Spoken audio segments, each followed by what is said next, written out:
Camera पीछे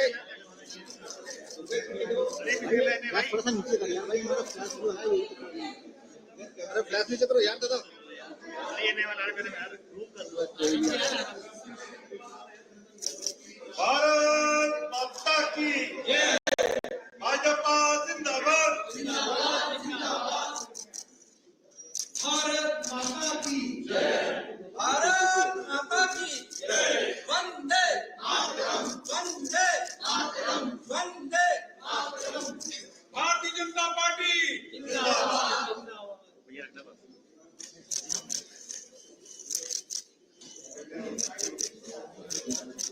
भारत माता की उधर एकदम क्यों बोलता मैं थोड़ी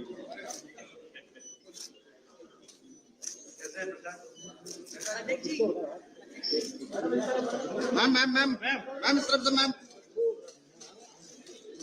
अरे sir sir sir sir sir ma'am ma'am ma'am ma'am इधर देखिए मैम, लेंस में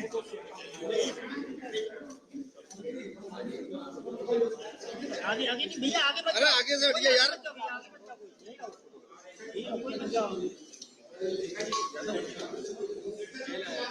चलो चलो चलो चलो चलो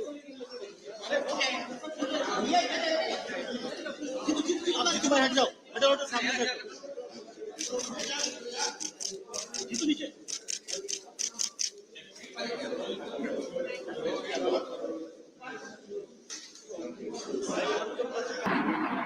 और हमारी राष्ट्रीय अध्यक्ष जी आ चुके हैं, कुछ ही समय में यहाँ पे हमारे पास आ रहे हैं। भारत माता की, भारत माता की।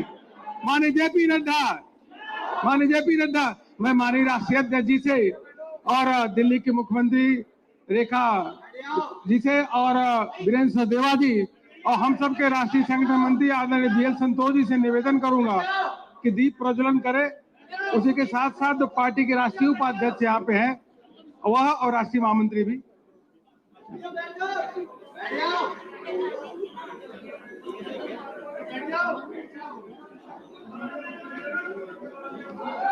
भारत माता की, भारत माता की।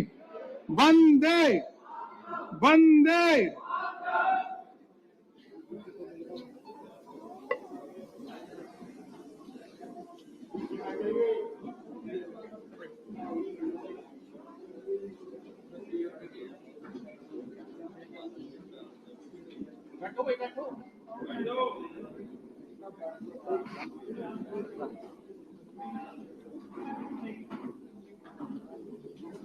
भारत माता की। वंदे वंदे।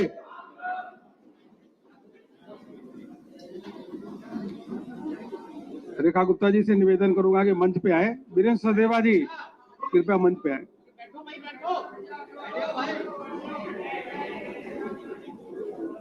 हम सबके बीच में हमारे राष्ट्रीय संगठन मंत्री आदरणीय BL संतोष जी हैं।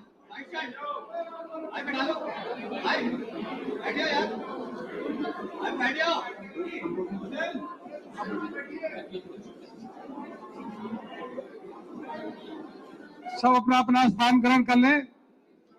एक बार जोरदार तरीके से भारत माता की, भारत माता की। वंदे वंदे। भारतीय जनता पार्टी 27 साल बाद दिल्ली में सरकार आई है। Bharatiya Janata party, Bharatiya Janata party. जय जय श्री राम। आज ये हम सब के लिए बहुत प्रसन्नता का विषय है कि हम सब की पार्टी, विश्व की सबसे बड़ी पार्टी, आज भारतीय जनता पार्टी का स्थापना दिवस है। और यह सुखद संयोग है कि इस बार पार्टी का स्थापना दिवस रामनवमी के दिन ही पड़ रहा है। इस शुभ अवसर पे हम सबके बीच में विश्व के सबसे बड़े पार्टी के राष्ट्रीय अध्यक्ष हम सबके नेता माननीय जेपी नड्डा जी हैं। मैं दिल्ली प्रदेश के अध्यक्ष से निवेदन करूंगा कि उनको पटका दें और दिल्ली में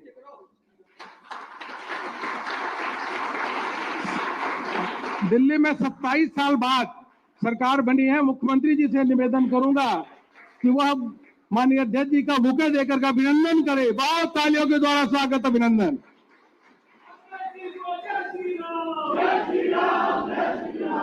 मित्रों, देश की राजधानी दिल्ली, आप लोग समय समय पे विभिन्न राज्यों की जीत होती थी तो आप आते थे और जीत में जोश उमंग के साथ कार्यक्रमों में भाग लेते थे। देश भर के कार्यकर्ता कहते थे कि दिल्ली में सरकार कब बनेगी। अब दिल्ली में 27 साल बाद भारतीय जनता पार्टी की प्रचंड बहुमत के साथ सरकार बन चुकी है और दिल्ली के मुख्यमंत्री के रूप में भारतीय जनता पार्टी के एक सामान्य कार्यकर्ता, महिला कार्यकर्ता रेखा गुप्ता जी यहां पे मौजूद है। मैं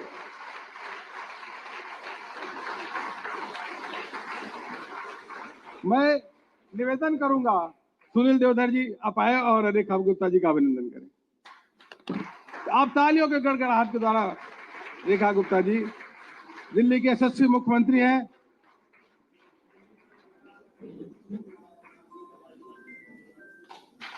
तालियां।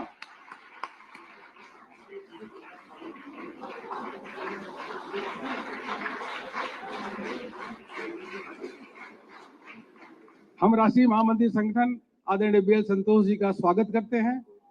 दिल्ली के प्रदेश अध्यक्ष वीरेंद्र सचदेवा जी, उनका भी स्वागत है, अभिनंदन है। और आज के कार्यक्रम में सीधे दिल्ली के यशस्वी प्रदेश अध्यक्ष वीरेंद्र सचदेवा जी से निवेदन करता हूं कि आकर के अपना स्वागत भाषण करें। वीरेंद्र सचदेवा जी।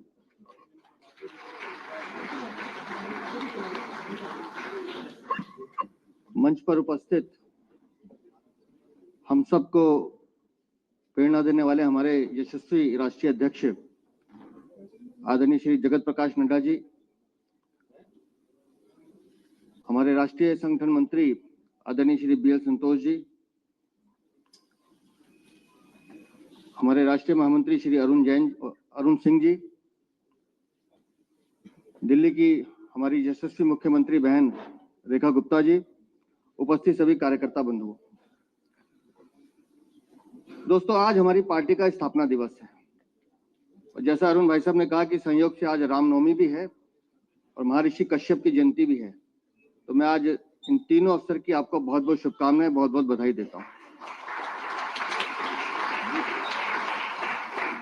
6 अप्रैल 1980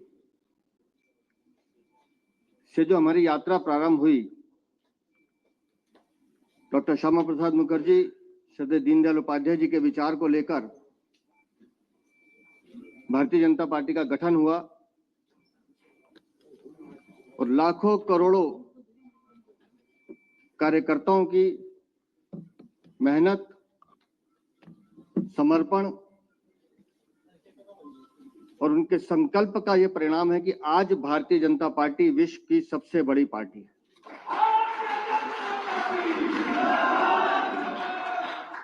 और हम सब कार्यकर्ता सौभाग्यशाली हैं कि हम उस पार्टी में काम कर रहे हैं जिस पार्टी में माननीय प्रधानमंत्री श्रीमान नरेंद्र मोदी जी का करिश्माई सुशासन है, तो वहीं हमारे राष्ट्रीय अध्यक्ष के रूप में श्री जगत प्रकाश नड्डा जी का बहुत ही धैर्य, संयम और विवेकपूर्ण नेतृत्व भी है।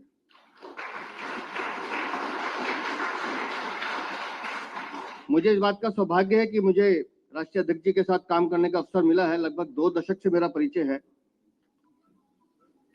कभी पिता के रूप में, कभी सखा के रूप में, कभी मित्र के रूप में वो हम सबको चलाने का काम करते हैं। और आज पूरे देश में 21 राज्यों में भाजपा और एनडीए का शासन है और जो लोग अंक शास्त्र में बिलीव करते हों वो शायद 13 के अंक को अशुभ मानते होंगे, लेकिन हमारे यशस्वी राष्ट्रीय अध्यक्ष जी का जादू है कि दिल्ली वो 13वां राज्य है जो उनके कार्यकाल में हम जीते हैं। तो आज के इस शुभ अवसर पर मैं आप सबका अभिनंदन करता हूं, स्वागत करता हूं, माननीय राष्ट्रीय अध्यक्ष जी का धन्यवाद करता हूं कि आपके मार्गदर्शन में लगातार पार्टी दिन रात चौगनी तरक्की कर रही है और लगातार आपकी प्रेरणा, आपका सानिध्य हम कार्यकर्ताओं को मिलते रहे। बहुत बहुत आभार, बहुत बहुत धन्यवाद। हमारे बीच में राष्ट्रीय पदाधिकारी भी हैं और सांसद भी हैं, उसके साथ साथ सभी पार्टी के वरिष्ठ जो कार्यकर्ता उनका भी स्वागत अभिनंदन करते हैं। और हम सबके बीच में माननीय राष्ट्रीय अध्यक्ष जी हैं, विश्व के सबसे बड़ी पार्टी के राष्ट्रीय अध्यक्ष, और माननीय प्रधानमंत्री जी के नेतृत्व में, आपके नेतृत्व में लगातार भारतीय जनता पार्टी का विजय प्रशस्त हो रहा है। अभी जब एक तरफ से हम लोग महाराष्ट्र में, पहले हरियाणा में, फिर महाराष्ट्र में, उसके बाद दिल्ली में सरकार बनाया, उससे पहले उड़ीसा में भी भारतीय जनता पार्टी की पहली बार सरकार बनी। ऐसे भारतीय जनता पार्टी के यशस्वी राष्ट्रीय अध्यक्ष जी से मैं निवेदन करता हूं कि आज देश भर के कार्यकर्ता आपको यहां से सुनने के लिए आतुर हैं। आप आए और देश भर के कार्यकर्ताओं का मार्गदर्शन करें। तालियों के द्वारा माननीय राष्ट्रीय अध्यक्ष जी का स्वागत और अभिनंदन करें।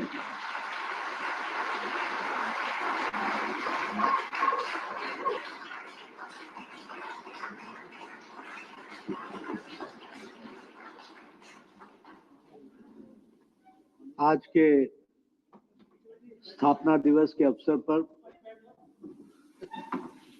मंच पर विराजमान भारतीय जनता पार्टी के राष्ट्रीय महामंत्री संगठन श्री BL संतोष जी, दिल्ली की यशस्वी मुख्यमंत्री बहन रेखा गुप्ता जी, हमारे राष्ट्रीय महामंत्री अरुण सिंह जी और दिल्ली के बहुत ही जुझारू और कर्मठ अध्यक्ष श्री वीरेंद्र सचदेवा जी। आज एक ऐतिहासिक दिन है जब हम सब लोग भारतीय जनता पार्टी का 46वां स्थापना दिवस मना रहे हैं। सबसे पहले तो मेरी ओर से और पार्टी के सभी करोड़ों कार्यकर्ताओं की ओर से आप सबको स्थापना दिवस पर बहुत बहुत शुभकामनाएं, बहुत बहुत बधाई। आज रामनवमी भी है,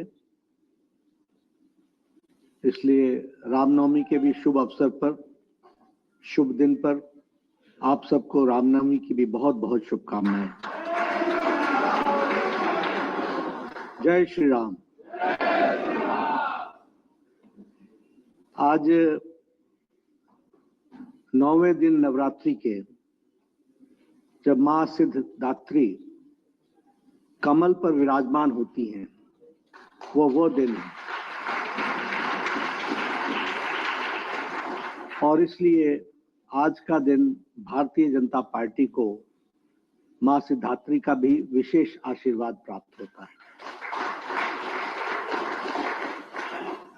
हम सब लोग राष्ट्र के पुनर्निर्माण में, नेशनल रिकंस्ट्रक्शन में, एक पॉलिटिकल मूवमेंट के रूप में, एक राजनीतिक आंदोलन के रूप में इस सफर में अपने आप को शामिल करते हैं। और इसलिए हमें याद रखना चाहिए कि हमारी यात्रा 1951 में राजनीतिक आंदोलन की शुरू हुई। वह यात्रा जनसंघ के रूप में, भारतीय जनसंघ के रूप में यात्रा शुरू हुई। राजनीतिक परिस्थितियों को देखते हुए 77 में कुछ समय के लिए हम जनता पार्टी में शामिल हुए और फिर अपने वैचारिक वैशिष्ट्य को लेकर 6 अप्रैल 1980 को फिर से हमने भारतीय जनता पार्टी के रूप में इस आंदोलन को आगे बढ़ाया। एक नई, एक वैकल्पिक राजनीतिक व्यवस्था, एक वैकल्पिक राजनीतिक संस्कृति, इस बात को लेकर के यह आंदोलन चलता रहा। आज जब मैं याद करता हूं तो मुझे बैठे बैठे जब अभी चर्चा हो रही थी तो मुझे याद आया कि किस तरीके से जब हमने जनसंघ के दिया को अलविदा कहा तो उस समय अटल जी ने क्या वाक्यों का प्रयोग किया था। और मुझे वो भी याद है कि जब अडवाणी जी ने 6 अप्रैल में सब एक तरह के विचारधारा के लोग एकत्र हो जाओ और भारतीय जनता पार्टी का आह्वान किया था, तो उस समय का भी पॉलिटिकल डिस्कोर्स मेरे को याद है। उन दिनों एक इलस्ट्रेटेड वीकली एक मैगजीन होती थी और वो इलस्ट्रेटेड वीकली बहुत पॉलिटिकल और हिंदी में दिनमान होता था। मैं चाहूंगा कि आप सब लोग आर्काइव्स में जाकर के उन आर्टिकल्स को जरूर पढ़ें, तो आपके ध्यान में आएगा कि घना बादल कितना था, परिस्थिति में कहीं भी सूरज की किरण दिखती नहीं थी, लेकिन हमारे नेताओं की दृष्टि में स्पष्ट था कि हमारा रास्ता सही है।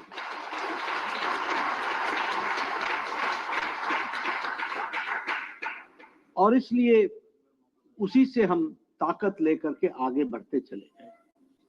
और आज हम नहीं, हमारे विरोधी भी पार्लियामेंट में भी जब भाषण देते हैं तो कहते हैं ये जो दुनिया की सबसे बड़ी पार्टी है, यानी the certificate is not given by us, it is given by them.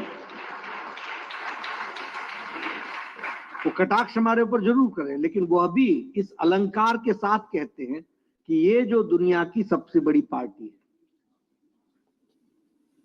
कई बार हमको देखना चाहिए कि हमारे विरोधी भी हमारी ताकत को किस तरीके से पहचानते हैं। ये सब हमें ध्यान में रखना चाहिए कि हम वोट की खातिर इधर से उधर डिगे नहीं। हम सत्ता को पाने के लिए हमने कोई समझौता किया, विचारधारा के साथ समझौता किया या विचारधारा को डाइल्यूट किया, ऐसा हमारी यात्रा में नहीं हुआ। ये अकेली पॉलिटिकल पार्टी है जो आइडियोलॉजिकल वैचारिक अधिष्ठान पर अपने आप को अडिग रखा है और उसी पर ताकत के साथ आगे बढ़ती है। अभी संतोष जी बता रहे थे 1965 में, आज लगभग 60 साल हो गए। 22 से 25 अप्रैल पहली बार दीनदयाल उपाध्याय जी ने एकात्म मानव दर्शन, इसका व्याख्यान किया था। 22 से 25 अप्रैल 1965 और फिर कैलिकट अधिवेशन में एकात्म मानववाद को लेकर के हम आगे बढ़े। हमारा उस समय मजाक उड़ता था, खिल्ली उड़ती थी, ये क्या है तुम्हारा कोई इकोनॉमिक एजेंडा है क्या? क्योंकि कार्ल मार्क्स के चश्मे से देखने वाले लोग एकात्मता में, होलिस्टिक में, इंक्लूसिव में किसी चीज को सोच सके, ये कल्पना से बाहर था। और कांग्रेस धीरे धीरे अपने आइडियोलॉजिकल डाइल्यूशन की ओर चल पड़ी थी। उसका आइडियोलॉजिकल डाइल्यूशन शुरू हो चुका था, उसमें ह्रास आ चुका था, लेकिन भारतीय जनता पार्टी ने एकात्म मानववाद को आगे बढ़ाया। और जब हम सरकार में आए, जनता पार्टी में, जहां हमारी प्रदेश की सरकारें बनी, तो उसको रूप देने का काम हम लोगों ने अंत्योदय के माध्यम से किया। और वही अंत्योदय को, उसी अंत्योदय को आगे बढ़ाने का काम मोदी जी के नेतृत्व में, इस मंत्र पर हम चल पड़े, सबका साथ, सबका विकास, सबका विश्वास, सबका प्रयास, ऑल इंक्लूसिव, सबको इंक्लूड करना, सबको इन्वॉल्व करना, सबका इनपुट लगाना और सबके विकास के लिए हमने प्रयास करना। यह सरल शब्दों में साधारण व्यक्ति को समझ में आए, इस दृष्टि से हम लोगों ने इस आइडियोलॉजिकल यात्रा को आगे बढ़ाया। आज के दिन हमें श्यामा प्रसाद मुखर्जी जी को, पंडित दीनदयाल उपाध्याय जी को, अटल बिहारी वाजपेयी जी को, आडवाणी जी को, कुशाभाऊ ठाकरे जी को, सुंदर सिंह भंडारी जी को, जगन्नाथ राव जोशी जी को, ऐसे महान एक लंबी श्रृंखला है जो आज भारतीय जनता पार्टी का ताज दिख रहा है, उसके ये नींव के पत्थर रहे हैं, ये हमको ध्यान रखना है। और इसी कारण से आज हम इस मुकाम पर पहुंच सके हैं कि हम दुनिया की सबसे बड़ी पार्टी बनकर के खड़े हैं। संगठनात्मक शक्ति हमारी ताकत रही है, और जब मैं आइडियोलॉजिकल बेस्ड पार्टी कहता हूं तो हमारे को ध्यान में रखना चाहिए कि श्यामा प्रसाद मुखर्जी ने 1949 में नेहरू के कैबिनेट से, 48 में शायद, नेहरू के कैबिनेट से इस्तीफा देकर के एक वैचारिक अधिष्ठान को लेकर के कि एक देश में दो संविधान नहीं चल सकते, एक देश में दो निशान नहीं चल सकते, एक देश में दो प्रधान नहीं चल सकते, इसको नेहरू की कैबिनेट से उन्होंने इस्तीफा दिया था। और 1951 से हमारी यात्रा शुरू हुई। 1953 में उन्होंने सत्याग्रह किया और आंदोलन का नाम था एक देश में दो निशान, दो विधान, दो प्रधान नहीं चलेंगे। और हम सबको मालूम है कि उनका बलिदान हुआ श्रीनगर की जेल में। संध्यास्पद स्थिति में उन्होंने अंतिम सांस ली। उनकी पूज्य माता ने जवाहरलाल नेहरू को चिट्ठी लिख करके कहा कि इसकी जांच होनी चाहिए। जवाहरलाल नेहरू जी ने उसको ठंडे बस्ते में डाल दिया और हमारे लाखों कार्यकर्ताओं ने बहुत गहरी सांस लेकर कहा था कि यह लड़ाई जारी रहेगी और हम इसको पूरा कर सकेंगे।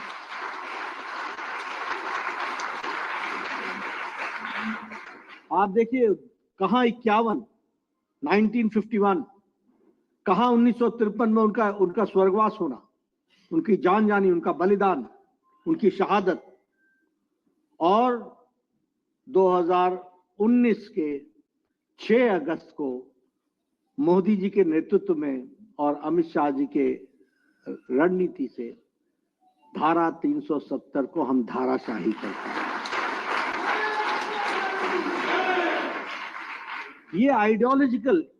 ये है हमारा आइडियोलॉजिकल अधिष्ठान। कितनी बार हम श्रीनगर गए, लाल चौक पर गए, झंडा फहराया, प्रधानमंत्री मोदी जी भी गए डॉक्टर मुरली मनोहर जोशी जी के साथ। मैं उस समय युवा मोर्चा का राष्ट्रीय अध्यक्ष था।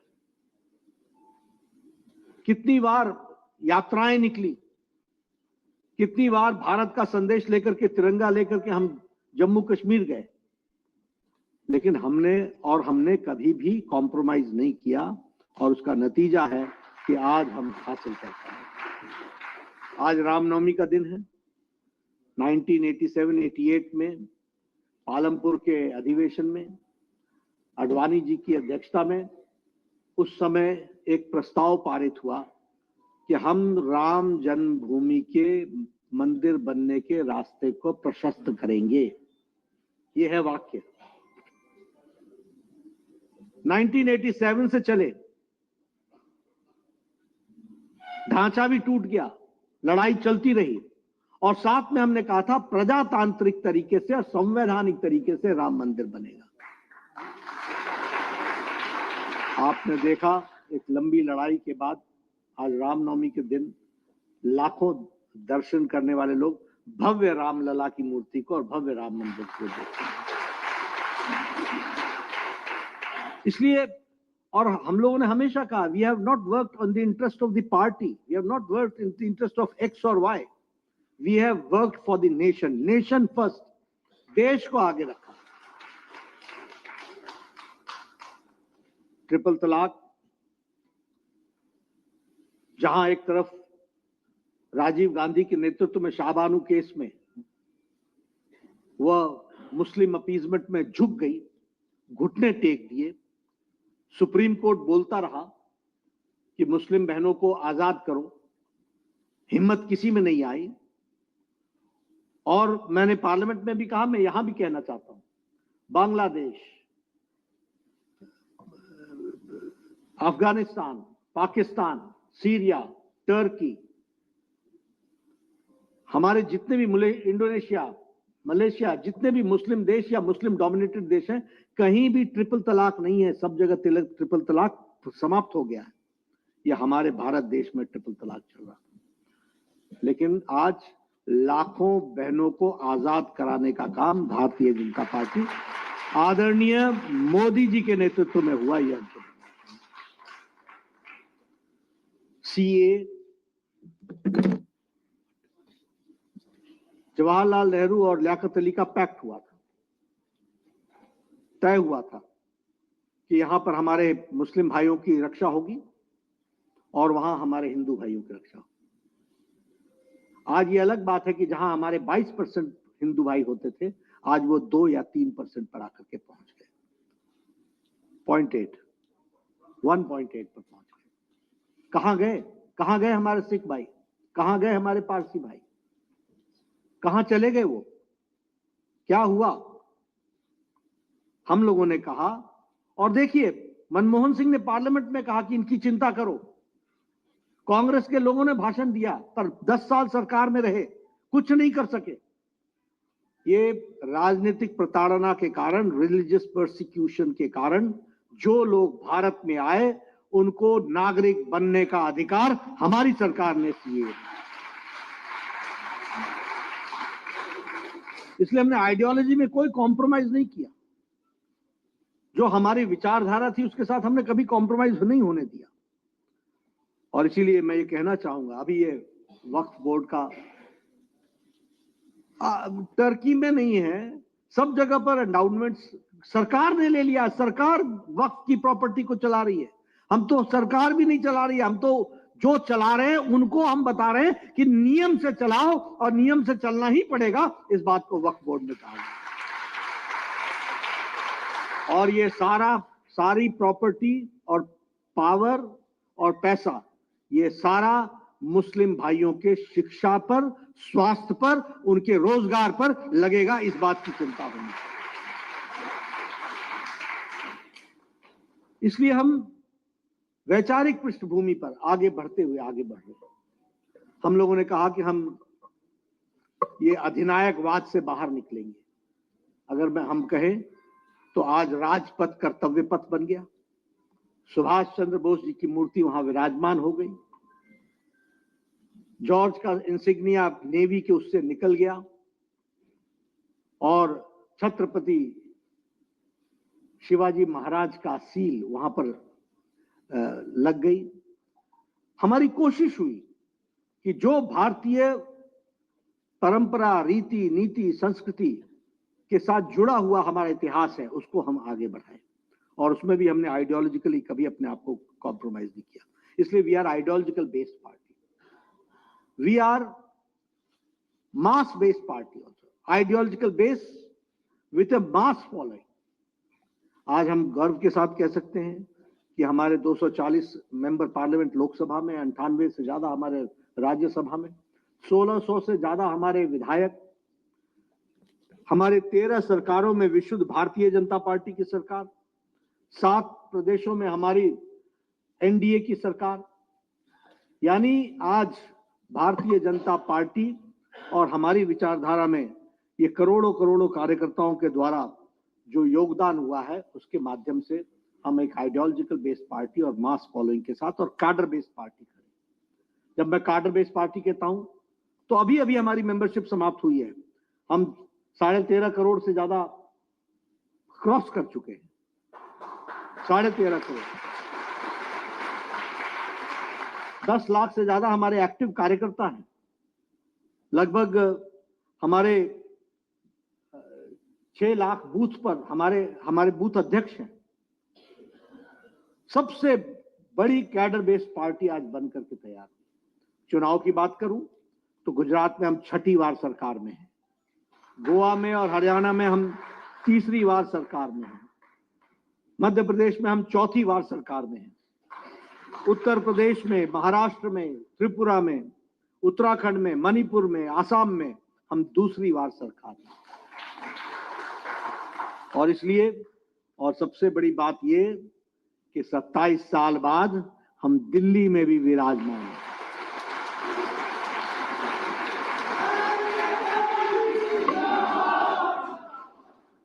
इसलिए मित्रों, यह हम सबको खुश होना चाहिए कि हम जैसे भी भारतीय जनता पार्टी के कार्यकर्ता बने हैं, हम बहुत सौभाग्यशाली हैं, because this is the only political party which has got a scientific growth. ये बहुत ऑर्गेनाइजेशन को भी आगे बढ़ाना, इट्स अ साइंस। चुनाव जीतना यह भी एक साइंस है, यह भी एक अपने आप में एक कला है, और वैचारिक अधिष्ठान के साथ बिना कॉम्प्रोमाइज किए उसको पूरा करना, यह भारतीय जनता पार्टी का कमिटमेंट है। और अगर हम कहें तो चाहे वो प्रधानमंत्री गरीब कल्याण अन्न योजना हो, आयुष्मान भारत हो, स्वच्छता अभियान में हमारे इज्जत घर बनाने की बात हो, या फिर उज्ज्वला योजना में गैस का सिलेंडर देने की बात हो, गांव, गरीब, वंचित, पीड़ित, शोषित, दलित, किसान, हमारे युवा, महिलाएं, हमारे आदिवासी भाई, इन सब की चिंता अगर की है तो मोदी जी के नेतृत्व में 10 सालों में हम लोगों ने की। और इसीलिए आज के दिन हमको दोनों बातें करनी चाहिए, अपना अतीत भी याद रखना चाहिए। मैं चाहूंगा आप सब लोगों को थोड़ा भी मौका मिले, श्यामा प्रसाद मुखर्जी जी के जीवन को हम पढ़ें, हमको जरा सा भी मौका मिले हम दीनदयाल उपाध्याय जी को जाने, हमें जरा सा भी मौका मिले तो हमारी जो नेताओं की श्रृंखला है, जिन्होंने नींव के पत्थर के रूप में पार्टी को इतना आगे बढ़ाया है, उन सब के बारे में जाने और उनसे प्रेरणा लेकर के आज जो जिम्मेवारी हमारे ऊपर है कंधों पर, उसको समझ करके चले। और जब हम आज की जिम्मेवारी बोलते हैं तो हमारी जिम्मेवारी विकसित भारत 2047 है, इसको भी हम डेवलप इंडिया, और इसके लिए हम सबको पूरी ताकत से लगने की आवश्यकता है। पार्टी ने आज के दिन रामनवमी होने के कारण स्थापना दिवस की शुरुआत तो हुई है, लेकिन कल से लेकर के 13 तारीख तक भारतीय जनता पार्टी का एक एक नेता और एक एक कार्यकर्ता 5 लाख बूथ पर पहुंचेगा और 1 लाख बस्ती में पहुंच करके भारतीय जनता पार्टी का अलख जगाएगा और वहां पहुंचेगा। मैं तो यहां से निकल करके ही एक बूथ पर जाने वाला हूं। मेरा आप सबसे निवेदन है, और जो लोग देश में इलेक्ट्रॉनिक मीडिया से सुन रहे हैं उन सब से मेरा निवेदन है कि भारतीय जनता पार्टी का कोई भी कार्यकर्ता, नेता बिना एक दिन बूथ पर लगाए वो नहीं लौटेगा, और 1 हफ्ते के अंदर करेगा। यह एक 14 तारीख को अंबेडकर जयंती है।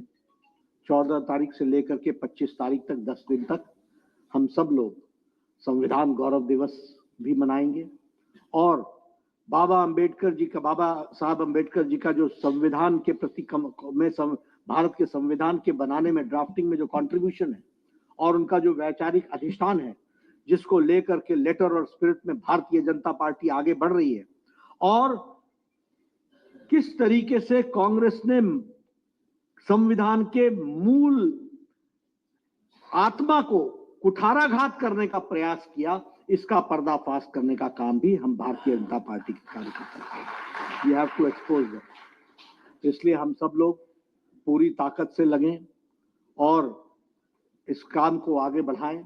एक मेरा और निवेदन है कि आप जब बूथ पर जाएं तो वहां कोई भी ढूंढ करके कोई जनसंघ का कार्यकर्ता हो, कोई भारतीय जनता पार्टी के स्थापना काल का कार्यकर्ता हो, बुजुर्ग, उसके घर जरूर जाएं और उससे मिल करके आएं और उससे भी चर्चा करके आए।